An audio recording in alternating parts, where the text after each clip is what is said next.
we actually have a wonderful person in the chat here, Rafi, who I don't even recognize. And Colin, can you please cue up that clip that I sent you from Instagram? We have to play this. You guys have to discuss the incident in Miami that just happened over the weekend where 3 Israelis were involved in a shooting. The shooter thought that the Israelis were Palestinians, the 2 Israelis who were shot by an Arab. Yeah. This is unbelievable. That's a shame. Yeah. A Jewish man in Miami has been arrested and charged with 2 counts of attempted murder after opening fire on a car he believed contained 2 Palestinians. Even the caucasity is just. So he's not being Israeli, right? Yeah. So Mordecai. But do you know why? Oh my God. Perfect? You know why this is perfect? Because the truth is, and this is what will never cease to amaze me, that these Jews, the Ashkenazi Jews, do not grasp this concept. They are us. Those are us. Those are our heritage. That's our people, the original Hebrews. Those are the Palestinians. They cannot wrap their heads around it. But at the bottom line is they're all Semitics. So when you say anti-Semite, are you saying anti-Palestinian? No. And anti-Semitic is some Euro thing that came up about the Jews. Arabic, Arab peoples never had that. That's not a thing. That's just not a thing, because the Jews were Arabs too. They're all Semites. And this moron clearly can't tell the difference. This is perfect, actually. Please continue. Go on. No, go for it, Michelle. Oh, I'm just reading that. So this young Jewish man, he's driving around in his truck. He sees 2 people, assumes they're Palestinian, tries to kill them. They turn out to be Jews, but then after the incident, one of them posts a message on social media that says "Death to Arabs." Like, you can't. It's just such a. It's just so mind-boggling. Like, you didn't even. You could probably ask these guys. Who knows what they say? But they probably say, you know what? I don't even mind. He was trying to do something that I wanted to do as well. You know, anyone can make a mistake. Next time, inshallah, they'll be Palestinians. It's like, well, they're going to give him a pass because the thought was good. It was the thought that counted, right? So he had good goals. He was right. It's the thought. So we're going to let him have a pass on that. He was an accident. Yeah.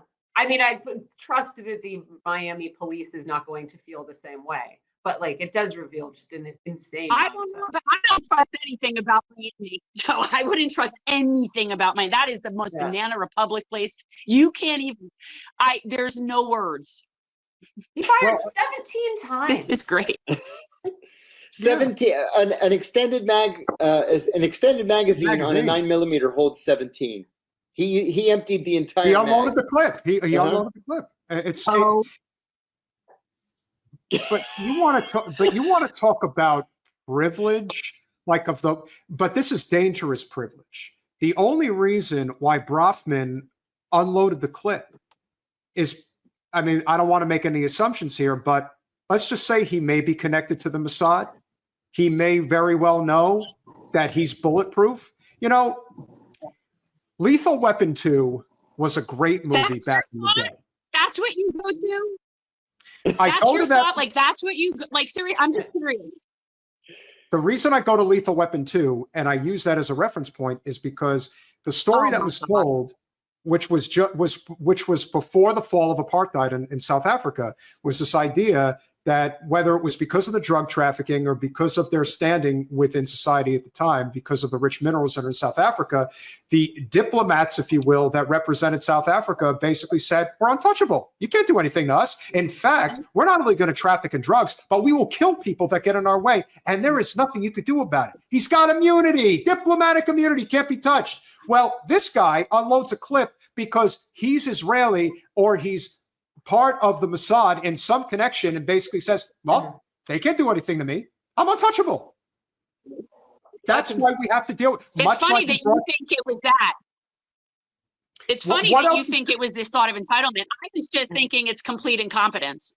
I was actually thinking that it was someone who didn't know what the hell he was doing. And he looks like someone who wouldn't know what the hell he was doing. And he probably, that's what I would go to incompetence first. I'm with you, Jen. Yeah. Well, we do have this last clip that I sent you, Colin. I just want to confirm that this is this legislation that they're trying to pull up now. This is, let me confirm. I know I sent this over to you. I just want to make sure okay. So this was a clip that was initially put up by Max Blumenthal, who I'm sure you guys know, does really great work. And so evidently, this is another connection to the Israel nonsense regarding why did we actually go to the lengths to block TikTok? Why was this done? Well, Senator Mark Warner, who is the richest member of the Senate on the Democratic side, Rick Scott on the Republican side, he had some very interesting things to say regarding this legislation today. How did that legislation pass so quickly? If this is correct and there's not a lot of people that understand, somebody understood something. I want to see if you're going to tell the real story. Okay, the real. Well, first of all, let the record We're talking reflect. about TikTok legislation. I left. There's no AI legislation. Senator, I left to produce more human beings, and they cost money. They're not making me money. And if everyone had followed Frank and my Irish Catholic lead and repopulated the earth, we would have already won this Cold War competition. How did it pass so quickly? I know we're running out of time. One, we stole the senator's work, and he did a lot of the, sincerely, a lot of the yeoman's work in drafting an initial bill. We were able to sort of learn from that experience. We refined the approach. We worked with him. We worked with the executive branch. So we had a bipartisan consensus. We had the executive branch, but the bill was still dead until October 7th. And people started to see a bunch of anti-Semitic content on the platform.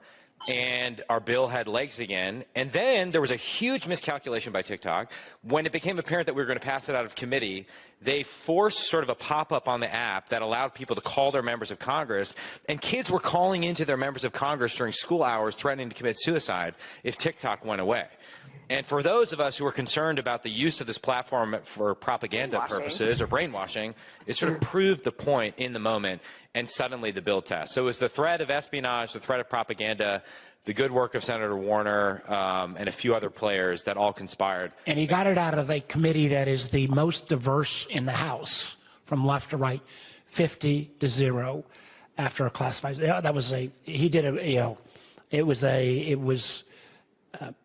People would not have bet on, but he and his Democratic colleagues did some great. But to your point about democracy, I mean, that was a 3-year endeavor and it failed, 100 times, and we just had to keep working it and working it. So let me do this. We are out of time. We're getting the axe. You're going to be out of time completely if you're not careful, which, like I said, at this point, I'm more convinced than ever that they're just kind of sealing their fate. They're admitting that they're looking for excuses to employ censorship on free speech. They can't, you can't defend this anymore. There is no defense of it. There is this idea that you can censor your way to prosperity. We saw what they tried to do on the Democratic side. The Republicans will do the same thing. It's all about protecting money and power. But I think that a lot of people are getting hip to this, to what's going on now. And I think more and more people, John and Michelle, they're willing to embrace it now, maybe in a way that they didn't before. You can tell that Warner is full of shit when he's talking. There's nothing genuine about what he's saying, nor is there anything genuine about these bureaucrats. Everything is just career advancement, career maintenance, etc. There is no advancement of American society, which is crumbling every single day, to the point where people really have to start questioning whether it's time to start thinking like a revolutionary.